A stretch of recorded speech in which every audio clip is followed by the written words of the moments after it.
بعقل بالزبن يتحللنا نسرعين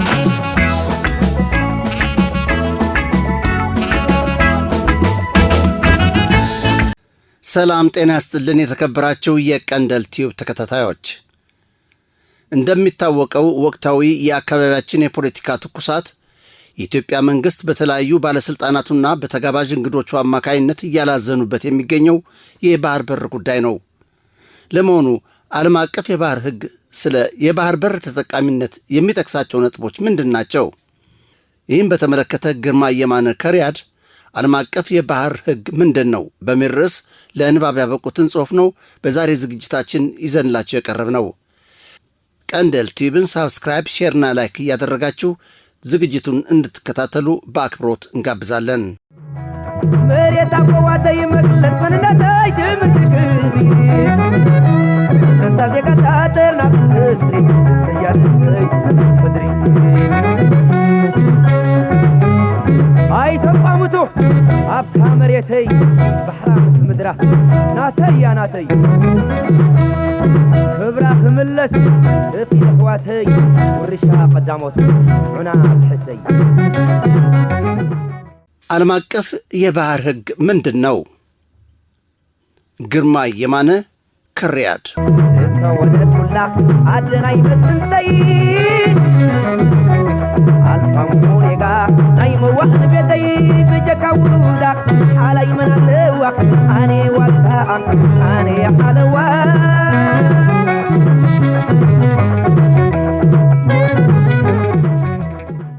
የባህር በር መብት የሚል ሞገት በታላቋ ኢትዮጵያና ታላቋ ትግራይ ተቆርቋሪዎች በተረት ተረት ትርክ ተደግፎ እየቀረበ ይገኛል። ይህም ኤርትራ ነፃና ሉዓላዊት ሀገር የዓለም ማህበረሰብ አባል በሆነችበት ወቅት ሳይቀር በመቀጠል ላይ ያለ ህልም ነው። ይህ ለረጅም ጊዜ የቀጠለው የኢትዮጵያውያን ልሂቃን ሞግት የግል አስተያየት ከመሆን አልፎ በአሁኑ ጊዜ በመንግስት ደረጃ አጀንዳ ሆኖ እዚያ የህዝብ ተወካዮች ምክር ቤት በሚሉት ጠብታ ውሃ እስከ ባህር በሚል ርዕስ በይፋ መቅረቡ አይዘነጋም። በፓርላማው ከቀረበው አስተምሮ ሊባል የሚችል ንግግር በኋላ የኢትዮጵያ መንግስት ሆን ብሎ ምሁራንና የህግ ባለሙያ ተብዬዎች ነገር ግን ታሪክንና ህግን የማያውቁ አሊያም የሚክዱ በኢትዮጵያ ቴሌቪዥን እያቀረበ ዓመቱን ሙሉ ባለማቋረጥ ቅስቀሳዎች እንዲካሄዱ አደረገ። ከዚያ ባሻገርም የኢትዮጵያ ባለስልጣናት፣ የሰራዊት አዛዦችና ሌሎች ኃላፊዎች በተገኙ አጋጣሚዎች ሁሉ ኢትዮጵያ በቅርብ ጊዜ ውስጥ በቀይ ባህር የባህር ባለቤት ትሆናለች እያሉ ጦርነትን የሚተነኩሱ ንግግሮች ጣል ሲያደርጉ ቆይተዋልም ከርመዋልም። የባህር በር ተጠቃሚነትን በተመለከተ ጥያቄ ማቅረብ ነውር አይደለም። የባህር ተጠቃሚነት መብትና ከቦታ ወደ ቦታ ንብረት የማስተላለፍና የማጋጋዝ ነፃነት ጉዳይ ያለና የነበረ ጥያቄ ነው። የባህር በር ባለቤትነት የሚል ጥያቄ ግን በቀጥታ በባህር በር ዳርቻዎች የተመሰረቱ ሀገራትን ሉዓላዊነት የሚጥስ ነው። የዚህ አባባል አዝማሚያ በዋናነት በኤርትራ ላይ ያነጣጠረ ከመሆኑ ጋር በቀይ ባህር የባህር በር ባለቤትነት ጥያቄ በቀጥታ የሀገር ኤርትራን ሉዓላዊነት የሚደፍር ነው። እንደሚታወቀው የኤርትራ ጉዳይ በ1991 ዓ.ም በወታደራዊ ድል፣ በ1993 ዓ.ም ደግሞ በህዝባዊ ሬፈረንደም ህጋዊ መቋጫ እየተደረገለት መላው ዓለም ኢትዮጵያም ጭምር ዕውቅና የሰጡት ነው። ኤርትራ የተባበሩት መንግስታት ድርጅትና የአፍሪካ ህብረት አባል ናት። የሀገር ኤርትራ ሉዓላዊነት በ1900 በ1902ና በ1908 ዓ.ም የቅኝ ግዛት ውሎች መሠረት የየብስ የባህርና የአየር ክልል ድንበሮቿ ግልጽና በዓለም አቀፍ ህግ የተረጋገጡ ናቸው። ከወያኔ ወረራ በኋላ በአልጀርስ የተፈረመው ውልና በሱ መሠረት ዳግም የተመላከተው ድንበር ደግሞ ይበልጥ አድምቆታል። በ1964 ዓ.ም በካይሮ ከተማ የሀገራትን ሉዓላዊነት በተመለከተ የጸደቀው የአፍሪካ ሀገራት ውል ከቅኝ ግዛት የተወረሱ ድንበሮች ፍጹም የማይነኩ የአፍሪካ ሀገራት ቀጣይነት መሠረት ነው በማለት አስፍሮት ይገኛል። የታላቋ ኢትዮጵያና የታላቋ ትግራይ ተቆርቋሪዎች የሚያቀርቡት የባህር ባለቤትነት ሙግት በኢትዮጵያ የ3000 ዓመታት የተረት ተረት ትርክትን መሠረት ያደረገ ፍጹም ታሪካዊ ሐቅነት የሌለው ሲሆን የዚህን ቀጠና ወቅታዊ ሁኔታ የማያንጸባርቅ ከቅኝ ግዛት በፊትና በኋላ በረጅም ጊዜ ሂደት ያለፈውን የጂኦግራፊንና የዲሞግራፊን ሁኔታ ግምት ውስጥ ያላስገባ ነው። በዓለማችን እጅግ በርካታ ጥንታዊ ስልጣኔዎች ነበሩ። መሶፖታሚያ፣ ግሪክ፣ ሮማ፣ ኦቶማን ወዘተ። በዚሁ የዛሬዎቹ ኤርትራና ኢትዮጵያ ደግሞ መጀመሪያ በአዱሊስ በኋላ ደግሞ በአክሱም አብበው የጠፉ ስልጣኔዎች ነበሩ። እነዚህን የጥንት ስልጣኔዎች እየጠቀሱ ድንበራችን እስከዚህ ድረስ ይደርስ ነበር እያሉ ያልነበሩ አዳዲስ ግዛቶችን ለመፍጠር መሞከር ማለቂያ ወደሌለው ቀውስና ጦርነት ሊያመራት የሚችል ነው። በታሪካዊው ሐቅ ይህች አሁን ኢትዮጵያ የምትባለው አገር ከመቶዎች ዓመታት በፊት አብበው የጠፋው የአክሱም ንግሥነት ተቀጥያ አይደለችም። የዛሬን የዓለማችንን አገራት ታሪካዊ አመጣጥ በሚገባ ላጠና ኢትዮጵያ ከአፍሪካ መከፋፈል ማለትም ከአፍሪካን ስክራምብል ጋር በአውሮፓውያን ከኤርትራና ከሌሎች አፍሪካ ሀገራት ጋር በአንድ ተመሳሳይ ጊዜ የተፈጠረች ሀገር ናት። ኢጣሊያ ለመጀመሪያ ጊዜ አሰብን በረገጠችበት ወቅት በኋላ ላይ አገር ኢትዮጵያን የመሠረቱት አጼ ምኒልክ ስልጣን ላይ አልነበሩም። ከአጼ ምኒልክ በፊት ደግሞ ይህችን አሁን ኢትዮጵያ እየተባለች ያለችውን አገር በጋራ የሚያስተዳድር ንጉሥ ወይም መስፍን አልነበረም። ከምኒልክ በፊት በአሁኒቷ ኢትዮጵያ የራሳቸውን አካባቢ የሚያስተዳድሩ የሸዋ፣ የጎጃም፣ የወሎና የትግራይ ንጉሶችና ራሶች ነው የነበሩት። የአሁኒቷን ኢትዮጵያ ግማሿንም ቢሆን አማክሎ ያስተዳደረ ገዢ አልነበረም። ከጣሊያን ሰራዊት ጋር ተጋጅተው ከዶገሊ ከተመለሱት አጼ ዮሐንስ በቀር በተለያዩ የአሁኒቷ ኢትዮጵያ አካባቢዎች ይገዙ የነበሩ ንጉሶችና ራሶች ውስጥ አንዳቸውም ወደ ባህር ዳርቻ ቀርበው አያውቁም። የኦሮሞ መሬት አጼ ምኒልክ በ1900 ዓ.ም በኃይል የወረሩት ነው። በሸዋው ንጉሥ ምኒልክ ወረራዎች ተገዶ በኃይል ወደ የዛሬቱ ኢትዮጵያ የተቀላቀለው የኦሮሞ ሕዝብ ታዲያ እንዴት ብሎ ነው የአክሱም የአማራና የትግራይ ነገሥታት ታሪኩ ሊሆን የሚችለው? የኤርትራ ሕዝብማ ደግሞ ከነዚያ በአሜሪካና በምዕራባውያን ሴራ በፌዴሬሽንና በወረራ ከኢትዮጵያ ጋር ከቆየችባቸው 30 ዓመታት በቀር በተለይ የኤርትራ ምስራቃዊና ምዕራባዊ አካባቢዎች ቀይ ባህርም ጭምር ከአቢሲኒያ መሳፍንት ጋር ግንኙነትም አልነበረውም። ከ400 ዓመታት በላይ ከኦቶማንና ከግብፅ ከጣሊያንና ከእንግሊዝ ቅኝ ግዛት ስር ነው የነበረው። በዓለም 44 የባህር በር የሌላቸው አገራት አሉ። ከእነዚህ ኢትዮጵያን ጨምሮ 16ቱ አፍሪካ ውስጥ የሚገኙ ናቸው። የባህር በር ተጠቃሚነትና የንብረት ማሸጋገር ነጻነት የእነዚሁ የባህር በር የሌላቸው አገራት ሕጋዊ ጥያቄ ነው። እንግዳውስ ይህ መብት ምን ማለት እንደሆነ አጠቃቀሙንና ታሪካዊ አመጣጡን ማየት አስፈላጊ ይሆናል። በአውሮፓ ከስዊዘርላንድ ተነስቶ በፈረንሳይና በጀርመን ድንበሮች በኩል አድርጎ በኔዘርላንድ ወደ አምስተርዳም ከተማ የሚደርስ እርዝማኔው ከ1200 ኪሎ ሜትር በላይ የሆነ ትናንሽ መርከቦችን የሚያንሳፍፍ ራየን የሚባል ወንዝ አለ። ስዊዘርላንድ የባህር በር ስለሌላት በዚህ ወንዝ ነፃ የመርከብ እንቅስቃሴ ለማድረግ የሚፈቅድ ስምምነት እንዲደረግ በመጠየቋ በ1804 ዓ.ም በቬና ውል የሚታወቅ ስምምነት ተፈረመ። ቀጥሎ ደግሞ የቬና ጉባኤ ተብሎ የሚታወቅ በዓለም አቀፍ ወንዞችና ከነሱ በሚመነጩ ጅረቶች ላይ ያለምንም አድልዎ ነፃ የመርከቦች መንሳፈፍ የሚል ስምምነት በ1814 ዓ.ም ተፈረመ።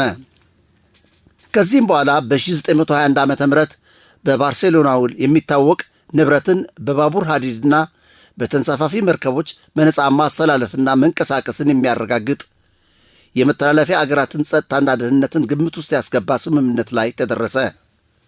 በ1965 ዓ.ም በኒውዮርክ ውል የሚታወቅ በባህር በነፃ የመተላለፍ መብትን የሚያረጋግጥ ስምምነት ከተደረሰ በኋላ በ1967 ዓ.ም ተግባር ላይ ዋለ። በመጨረሻም ደግሞ በተባበሩት መንግስታት ድርጅት ልዩ አካላት ከ1970 እስከ 1980 ዓ.ም ከተካሄደ ውይይት በኋላ በ1981 ዓ.ም በባህር ሕግ ስም የሚታወቅ ዓለም አቀፍ ስምምነት ተፈርሞ በ1994 ዓ.ም ተግባራዊ ሆነ። በተባበሩት መንግስታት ድርጅት የባህር ሕግ ውስጥ በስምምነቱ ክፍል ኤክስ አንቀጽ 124 እስከ 132 የባህር በር የሌላቸው አገራት የባህር በር ተጠቃሚነት መብትን የሚጠቅስ ነው። አንቀጽ 125 ደግሞ በሦስት ክፍሎች የተከፈለ ሲሆን በይበልጥና በግልጽ የባህር በር ተጠቃሚነት መብትን እንዲሁም በባህርና በየብስ ከቦታ ወደ ቦታ መተላለፍን የሚመለከት ሲሆን ንዑሳን አንቀጾቹ እንዲህ ይላሉ። አንቀጽ 125 1 የባህር በር የሌላቸው አገራት በባህር በር ከቦታ ወደ ቦታ የመጠቀም መብት ይኖራቸዋል። በተጨማሪም በዓለም አቀፍ ውሃና ከእሱ ጋር በተያያዘ የየብስ አካል የመንቀሳቀስ መብት ይኖራቸዋል። በዚህ መሠረት እነዚህ የባህር በር የሌላቸው አገራት በመተላለፊያ አገራቱ ግዛት ሁሉም አይነት የየብስና የባህር መጓጓዣ መጠቀም ይችላሉ። አንቀጽ 125 2 የማስተላለፍ ነጻነት አግባብና አጠቃቀም የባህር በር በሌላትና በአስተላላፊዋ አገር መካከል በሚደረግ ስምምነት ማለት በሁለትዮሽ በንዑስ ቀጠና ወይንም በቀጠናዊ ስምምነት ይሆናል። አንቀጽ 125 3 መተላለፊያ አገራት በመሬታቸው ሙሉ የሉዓላዊነት መብት ኑሯቸው የባህር በር የሌላቸው አገራት የሚሰጣቸው አገልግሎት የመተላለፊያ አገር ሕጋዊ ጥቅምን የማይጻረር መሆን አለበት። የተባበሩት መንግስታት ድርጅት የባህር ሕግ እንግዳውስ በአንድ በኩል የባህር በር የሌላቸው አገራት የባህር በር እንዲጠቀሙ መብት የሚሰጥ ሲሆን በሌላ በኩል ደግሞ የአስተናጋጅ አገር ሉዓላዊነት ፍጹም የማይጣስና የተከበረ መሆኑን ያረጋግጣል። ከእነዚሁ ከተጠቀሱት 3 አንቀጾች ውስጥ አንዱን ብቻ በመውሰድ ሌላው የሚተው አይደለም። 3ቱም አንቀጾች ተዋህደው የአገራትን መረጋጋትና ትብብርን የሚያረጋግጡ ናቸው። ወዳለፈው ታሪክ ስንመለስ ደግሞ ሐምሌ 2 ቀን 1929 ዓ.ም በጣሊያን መንግስት ማለትም ያኔ ኤርትራ ገዥና በኢትዮጵያ መንግስት መካከል የተደረሰ ስምምነት ነበር። ይህ ስምምነት ኢትዮጵያ በአሰብ ወደብ ነፃ ቀጠና ተፈቅዶላት መጋዘኖችን አሰርታ እንድትጠቀም የጣሊያን መንግስት እንደፈቀደ የሚገልጽ ነው። ከዚህ ስምምነት በኋላ ደግሞ አሰብን ከደሴ ከተማ ጋር የሚያገናኝ መንገድ ተሰራ። በአፍሪካና በሌሎች ዓለማት የሚገኙ የባህር በር የሌላቸው አገራትም በእንዲህ አይነት ስምምነት ነው የሚሰሩት። የባህር በር የመጠቀም ስምምነት የሁለትዮሽ የንዑስ ቀጠና አሊያም የቀጠና ስምምነት ሊሆን ይችላል። ኤርትራ ነፃነቷን ከተቀዳጀች በኋላም የወያኔ መንግስት ራሱ ባህራቸውን የግመል መጠጫ ያድርጉት ብሎ እስካጣጣለው ጊዜ ድረስ ኢትዮጵያ በሁለትዮሽ ስምምነት መሠረት በአሰብና በምጽዋ ወደቦች ትጠቀም ነበር። በጅቡቲ፣ በሶማሊያ፣ በኬንያና በሱዳን በኩልም ብዙ አማራጮችን ይዛ የወደብ አገልግሎት ስታገኝ ቆይታለች። አሁንም በመጠቀም ላይ ነች። የባህር በር የሌላት ቦሊቪያ ከ1904 ዓ.ም ጀምራ በስምምነት በቺሊ ወደቦች ትጠቀም ነበር። ሆኖም በአሁኑ ጊዜ ኢትዮጵያ ውስጥ እየታዘብነው እንዳለነው ቦሊቪያ በስስትና ቅናት ተገፋፍታ በ2013 ዓ.ም የባህር በር ባለቤትነት ይገባኛል የሚል ክስ ወደ ዓለም አቀፍ ፍርድ ቤት ማለትም ICI አቀረበች። ሆኖም ግን ከ5 ዓመታት ክርክር በኋላ ያቀረበችው ክስ ውድቅ ሆኖ እንደ ቀድሞዋ በጋራ ስምምነት እንድትጠቀም ተበየነ። በዓለም ደረጃ የተወገዘው የኢራቅ በኩዌት ላይ ወረራ እንደ ኢትዮጵያ መሪዎች ሁሉ ስስት ያነሳሳው እብደት ነው። ኢትዮጵያ ያላትን የኢኮኖሚ ችግር ከባህር በር ባለቤትነት ጋር አያይዘው ለመግለጽ ሲሞክሩ እንሰማለን። ይህ ግን ያለፈውን ታሪክ በተገቢ መልኩ ያለመገንዘብ ነው። ኢትዮጵያ በምዕራባውያን ሴራ ለ30 ዓመታት ያህል የኤርትራን ወደቦች ለመቆጣጠር ዕድል አግኝታ ነበር። በዚሁ በኤርትራ ወደቦች እንደ ልቧ ትጠቀም በነበረችበት ጊዜም ቢሆን ኢትዮጵያ ከድህነትና ከከፋ ረሃብ ተገላግላ አታውቅም። የዓለማችን የረሃብ ተምሳሌት እንደነበረችም የሚታወስ ነው። በመጨረሻም የሕዝብ ብዛት፣ ለባህር ያላት ቅርበት፣ በድንበር የሚገኙ ሕዝቦች የዘር ትስስር የሚለው ሁሉ የድንጋይ ዘመን የተረት ተረት ትርክትና በዓለም አቀፍ የባህር ሕግ ውስጥ ፍጹም ተጠቅሶ የማያውቅና ተቀባይነትም የሌለው ነው። አሁን በኢትዮጵያ መንግሥት በመካሄድ ላይ ያሉት ከሕግ ያፈነገጡ ቅስቀሳዎች በዋናነት ኢትዮጵያን የሚጎዱ የኦጋዴን የአፋርና የሌሎች ጥያቄዎችን የሚያነሳሱ ናቸው። በአጠቃላይ ደግሞ የ1964 ዓ.ም የአፍሪካ ህብረትን ውል የሚያፈርስ መላዋን አፍሪካ ቀውስ ውስጥ የሚከትና መበታተንን የሚያስከትል በመሆኑ በማንኛውም ወገን ተቀባይነት ሊያገኝ አይችልም። የተከበራችሁ የቀንደል ቲዩብ ተከታታዮች የዛሬ ዝግጅታችን ይህን ይመስል ነበር። በሌላ ጊዜ በተመሳሳይ ዝግጅት እስክንገናኝ ሰላም ጤና ይስጥልን።